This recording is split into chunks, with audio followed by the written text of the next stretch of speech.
In 2023, the nightmares often plagued Garrett Smith's dreams. Nightmares that he thought about long after he'd woken up. And then the nightmare game found him. And suddenly, this torment that he faced each night became very real. 5 pills, 5 nights, 5 nightmares. You survive, and then you receive a generous cash prize. Only some games aren't meant to be won, especially when the boundaries between dream and reality begin to blur. This is Garrett's account of what happened to him when he turned to the nightmare game as a way to solve his problems. In doing so, he opened himself up to a living horror show. This is Garrett's story.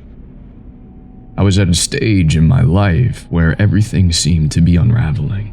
I was about to hit my mid-30s, yet instead of being the successful man that I had always imagined that I would be, I lived in a run-down apartment block with my deadbeat roommate Rusty.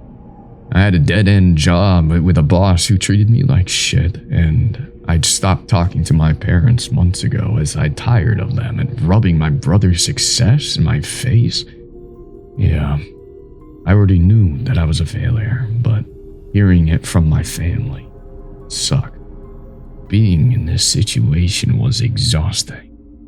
I was up to my eyeballs in debt, and I was done hiding from debt collectors and scraping the mold off my bread.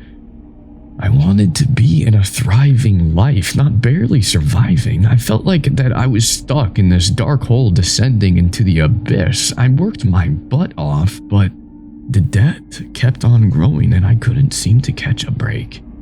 And then, on top of it all, it was this pressure. It was affecting my mental health, and I couldn't remember the last time that I'd slept through the night without having a nightmare. Dark and messed up dreams that caused me to wake up drenched in sweat and panting for breath. And it was that moment that always got to me. It was like this split second in between sleep and consciousness where that horror scenario felt categorically real. I despised that one moment so much that I got my friend to sort me out with some meds that were meant to stop me from dreaming. And I had no idea what they were or where he'd found them, but I didn't care. I just wanted to have a restless night's sleep. It worked for about a week, and then he gave me this new set of meds that looked different to the others. And then the nightmares came back, and I went back to my living nightmare. I was getting by, just on autopilot. And I knew I was one bad day at work or a final demand letter away from losing my shit and saying no. And I didn't want to live this hell of a life anymore. But then on the day that it started, I was in this diner where I'd spent my last few dollars on a coffee so I could use their Wi-Fi.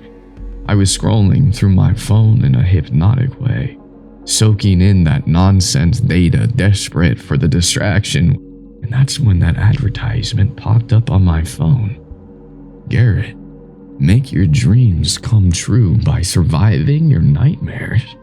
$100,000 reward. I looked around me. I was thinking that this must be some kind of joke. Advertisements don't usually have personalized names in them, and I thought, hey, whatever. And I clicked the link to go check it out. And it took me to this blank encrypted website. I was about to click off that thing quickly. My hunch told me that it was a scam or some virus website or something. And that's when a message appeared in the middle of the screen saying, Garrett, do you want to play the game? Yes or no? I hovered my finger over the no, thinking, screw this. I didn't have time for whose ever idea of a joke this was. But then I thought about my wasted life and how miserable I was and how that money, it would change everything. So before I even knew what I was doing, I pressed my finger on the yes. The words immediately faded, and then a new message popped up. Oh, welcome to the nightmare, Garrett. The rules will find you soon. I mean, that whole thing was weird as hell. And as I slipped my phone in my pocket and I left that diner, I just kept on looking over my shoulder. I mean, I was unable to shake off that uncomfortable feeling that I just clicked my way into something perverse. And yeah, I should have listened to my gut instead of trying to laugh it off. And then the next day, this medium-sized black box arrived right on my doorstep. The only wording on the packaging was my name, and it was written in holographic letters. Well, I carried it into my room and I opened that box, and inside it, nestled among the bubble wrap, it was a small bottle of pills. And there was a black post-it on it with a silver holographic instructions. Hey Garrett, take 1 pill each night and enter the nightmare. You miss a pill, you end the game. 5 nightmares. That equals 1 win, and your funds will be transferred into your account. Well, I picked up that transparent bottle. I was catching glimpses of those 5 small violet-colored, oval-shaped pills inside as I rattled it. The whole thing was weirding me out, and even though I tried to convince myself that it was someone's idea of a messed up joke, I don't know. I don't know one person, however much of a jerk that they were, who would ever be bothered to go to these lengths to trick me. So I pushed that box under my bed, and I locked my bedroom door so that Rusty couldn't get in there to snoop around, and I went to work. All damn shift, all I could think about was that box and what I could do with $100,000. If you have money, just trust me, okay? It's impossible to know what lengths someone who doesn't have any will go to improve their lives. So, that night, I opened the bottle and I swallowed one of those pills. It was smellless and tasteless, and it was a nothing pill, or so I told myself. I closed my eyes and tried to get at least a couple hours of sleep before the nightmares would wake me up again. Oh man, I had no idea what disturbing, messed up shit lay in store for me. Deep in sleep, the nightmare began. The one that so often frequented my dreams. I was at my parents' house, listening to them berate me while they praised my brother. And as I sat on their leather couch, listening to their cruel jibes, the couch seemed to mold around my body, suddenly gluing me in place. I couldn't move. Not even 1 inch. I screamed at my parents. Stop this, please. Let me go home. But they laughed. Twisted laughter. It echoed in my head. And then they leaned over me, their faces contorted in pleasure, as they told me that I deserved this, that it was for my own good. And then, through the laughter, my brother Jake appeared, looking pristine in a designer suit and a pair of pliers in his hand. And with a curled smile, he told me, Hey Garrett, this is for the best. You have to learn that it's loss that leads to success. I screamed at him to stop. I tried to flinch myself free, but I was trapped there at the mercy of my deranged parents, at the mercy of Jake. And he leaned over me, beaming this white-toothed smile as he moved those pliers toward my mouth. And my parents appeared on either side of me, forcing my mouth open with unyielding fingers. And as he came toward me with those pliers, I tried to tell him to stop, words that, due to my gripped mouth, were a bit slurred. Saliva drool trickled down my chin, and he rubbed it away with his sleeve. And then with a tut, he said, Garrett, it must be this way. And then he gripped the pliers onto one of the top front teeth, and he looked me directly in my terrified eyes before he yanked it out. Blood spattered across his face and shirt collar. My blood. His warped face of the light on my mind as I entered the in-between of sleep and reality. Hot sweats, a frantic heartbeat, flickering eyes, beginning to gauge that what I just experienced wasn't real. Only the pain infiltrated my mouth, and I tasted this sea of metal. I pulled the bed covers off me and forced myself up as I grabbed my phone off my wireless charging port. I put the camera on, and I flicked it to selfie mode. There was so much blood, it spilled out of my mouth, streaking my chin and my neck and t-shirt like some sort of rancid Halloween tie-dye. I forced myself to open my mouth and face that truth, to see the gaping hole where my front tooth had been. It was horrific. I can't begin to explain how distressing it was for me to go through that, to live out my own nightmare. I tore my room apart looking for my tooth, but I couldn't find it. Thinking back on that, I think the dream claimed it. I found some meds in the bathroom cabinet, and I took them to try and dull this excruciating pain. I washed it down with vodka. I didn't care anymore. I was living a nightmare. And worst of all, I didn't understand how it was possible. At first light, I looked at my phone and I saw this message flash up on the screen. Garrett, 1 nightmare down, 4 to go. I chucked a bottle of pills in the trash and I vowed to never touch that shit again. And then I fell into my own self-pity. I couldn't go to work, not with my mouth the way it was. I could barely talk. It was painful and unsightly. I now looked exactly like I felt. There was no masking it anymore. And by the end of the day, I received a message from my boss. Your final warning is up. Don't bother coming back in. I bawled my eyes out. I hated that job, but it was the only thing keeping me from sinking completely. Now I had nothing left to live for. Unless I stuck the nightmare game out, and I won that money. 4 more nightmares? That's all it took, and I'd be rich. Yeah, I could get out of this shithole. I could fix my tooth. I could fix my life. And I'd start afresh in a new city, where no one knew what a failure I was. I could make it work this time. So that night, believing that this was the only way to actually change my life, I took that bottle right out of the trash. I swallowed another one of those violet pills. That nightmare found me. I was running through a forest of dark greens, visible in the otherwise pitch dark. I could hear my heavy footsteps as I ran, but no matter how hard I tried, I couldn't quiet them down. I could hear something behind me. It was this low pitch growling that blew the branches right off the trees. The more I ran, the closer it sounded. My pounding heart became lost to the pounding of that thing's footsteps. I bashed into tree trunks and branches, but I still threw myself forward, desperate to escape this thing that tormented me. It burst out of the tree.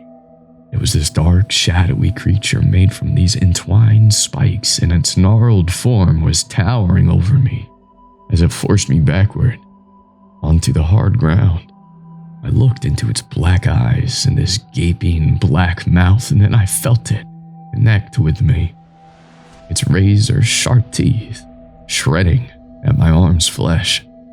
I woke up screaming and I swung out my arm, and then stopping dead when I felt the agonizing pain that this action caused. I frantically tried to regain my breath as I fumbled to put the light on, and I felt this burning sensation prickle at my skin, the sweat glistening on it. And when I made myself see that damage that this nightmare had caused, I wanted to cry, but all I could do was laugh at the horror of it. I was covered in cuts and scratches. My pajamas were torn and drenched in sweat and blood, but this couldn't prepare me for the worst. There was a chunk of flesh missing from my arm. I could see my remaining flesh clean to the bone. I didn't know what to do. What could I do? I used a t-shirt to bind my arm the best I could, and then I sat there, shaking with fever as I waited for the message. Garrett, 2 nightmares down, 3 to go. I fell into a state of delirium, where the only thing that seemed to matter anymore was finishing that game and winning that money. I think at this point I was numb to it all. I was too lost in the fear of what was happening and the glimmer of that hope that it could all be worth it at the end. Stupid, I know, but this game of horrors had become addictive. Before I even knew what I was doing, the following night I swallowed the next pill, and then I lay on top of my blood and sweat-soaked bed and shivered myself to sleep. I think I had an infection from the wound to my arm, so sleep wasn't hard to find. It was the waking up part that I was more concerned about. I found myself in this small space, small and dirty, and the dirt caught in my throat and itched at my eyes. I could see wood around me, planks of it lined up together, and I tried to move, but my arms and my legs were bound. I could only squirm. My breath was limited and my lips were stuck together. I tried to open them, but I couldn't. They burned with each try, and I took in bursts of breaths through my nose. And I tried, and I failed to free myself. I couldn't see what was binding me, but I felt these metal spikes tear into my flesh. I was trapped somewhere.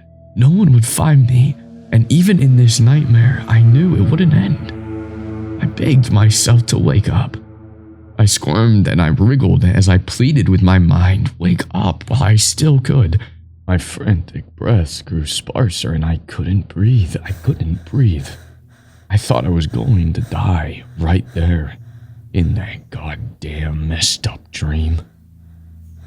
And then when the faint familiarities of my room came into view, I thought that this was it, that I was dead now.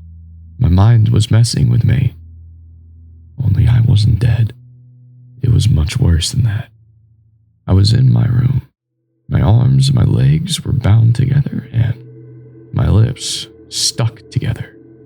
I wriggled so much that I fell off the bed. I was tumbling on the ground with a thud. Pain ricocheted through my body, but somehow I managed to pull myself onto my knees. I don't know how I managed to make it out of my room and drag myself towards Rusty's. Adrenaline surge, I guess. I fell through his doorway looking like something out of a zombie apocalypse, and he stared at me in disbelief, and he wouldn't stop swearing. I think he thought he was high, and he imagined it. I don't know when he realized that it was real enough to help me. He swore continuously as he cut me free, and I looked at the barbed wire that I'd been bound with, now covered in my flesh and blood. I had to grip my mouth to pry my scabby, mangled lips apart, and as I spat out bits of skin and blood, I managed to somehow communicate to Rusty that I need him to call my brother. I shook back and forth, making myself stay awake. I was a bloody, mangled, crying, feverish mess who was close to dying from a bite mark that I received from a warped dream game. And then suddenly, there Jake was, filled with disgusted horror at the sight of me as he grabbed Rusty by the throat and accused him of doing this to me. All I could blurt out to him was that I couldn't do this anymore, and that it wasn't Rusty, it was the nightmares. I needed help, and I didn't want him to torture me in my dreams anymore. Instead, I wanted him to end my living nightmare. And then I saw the message pop up on my phone screen, and I laughed through my distress. Garrett, 3 nightmares down. 2 to go.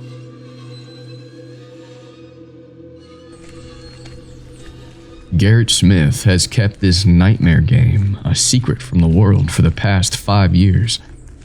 He's only opening up about it now to warn others that it exists and of the horrifying implications that it will cause. With the support of his brother, Jake Smith, Garrett has managed to rebuild his life and now works in a rehabilitation center to help people overcome the dark crossroads in their lives. There are 2 reported cases on the police records that tie in with Garrett's account. On the morning of April 3rd in 2023, Kevin Bale, a man with a criminal record and a history of alcohol and mental health related issues, staggered into the Pittsburgh police station, Pennsylvania, brandishing a blood-covered screwdriver and with severe injuries, including a shard of glass embedded in his eye. He was inconsolable as he screamed, "My nightmares are real. My nightmares are going to kill me." A small bottle containing one violet-colored pill was found in his jacket pocket. A pill that mysteriously disappeared from the station before it could be sent away for testing. Another case happened last May in Spokane, Washington, to 19-year-old Andrea Sanderson. Her dead body was discovered in her bed by her roommate, as well as showing signs of recent physical injury. She had been strangled to death. Next to her bed was a small, empty, transparent bottle. Although Garrett is grateful that he stopped that nightmare game when he did, he still lives with the physical and mental effects of it. And still to this day, he relies heavily on prescription medication to prevent him from dreaming. He lives in fear that this game isn't over, that he is still in this nightmare. And if you're still here, you're exactly the kind of person who loves going deeper into these twisted tales. And that's why I'm sharing right now some exclusive behind-the-scenes thoughts on the story. But if you want even more access to stories like this, along with special perks and early content, consider becoming a member. Your support helps bring these nightmares to life, and then together, we can keep this terror going. Here are the writer's thoughts. My first thought when I was writing this was, what is more terrifying than our worst nightmares becoming a reality? For me, this was truly a horrifying notion. Sleep is meant to be the one place where our minds can process all of the information safely. As unpleasant as nightmares can be, they are not meant to actually physically harm us. So, Garrett's desire to change his life with an appealing prize fund leads him to become a pawn in a sick and twisted game, the nightmare game. He has no idea who is behind this and why he was selected. It's this ominous notion of the force behind the game adds to the creepy, unnerving atmosphere. So writing this story, I wanted to delve into the dread of that moment between sleep and consciousness where it feels all too real. And that moment, when the nightmare feels real, is terrifying. And that realization that it was all just a dream evokes a sense of pure relief. But for Garrett, there's no moment of relief, only ongoing horror. His nightmare became a living reality, but as a man who believed he had nothing left to live for, the idea of surviving 5 nightmares suddenly seemed doable. He was already caught up in a nightmare that seemed impossible to escape from. So, I wanted to create this uncertain, dreamlike quality in the story where we all enter this disjointed, uncertain world with Garrett. And nightmares are mentioned from the very start, with Garrett taking medication he wasn't prescribed to try and prevent them. I also wanted to explore how far someone who believes that they have nothing left to lose would go to win this big payout, and when they would finally say, no, enough is enough. It's the most harrowing, scariest moments we face that make us assess every single detail of our lives. It took living in a nightmare for Garrett to realize that he wanted to grip onto the realities of his life.